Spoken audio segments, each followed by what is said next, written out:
ना कोनो हाट ना बजरिया से होला, ना कोनो हाट ना बजरिया से होला। उमरिया के रोग है नजरिया से होला, उमरिया के रोग है नजरिया से होला।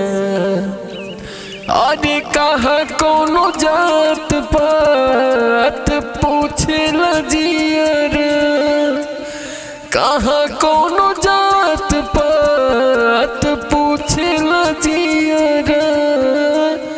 सनहिया सिंगार हा संवरिया से होला,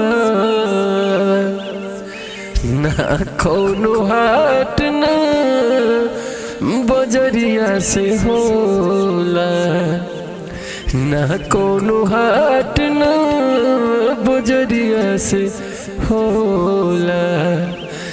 उमरिया के रोग है नजरिया से होला, उमरिया के रोग है नजरिया से होला। Thank you and love you. अगर आपको अच्छा लगा गीत तो लाइक एंड कमेंट करिएगा और आपके कमेंट का रिप्लाई ज़रूर दिया जाएगा। आप अपने बेटा अपने भाई जितेंद्र सोना को खूब सारा प्यार दीजिए और वीडियो को शेयर कीजिए। भैया हो मेहनत लगेला, अगर अच्छा बा तो कमेंट मिले और नहीं अच्छा तब वो कमेंट मिले तब वो आपके धन्यवाद बा। ठीक बा, काहे से कि कुछ ना कुछ रोज सीखे के बा। ठीक बा, थैंक यू।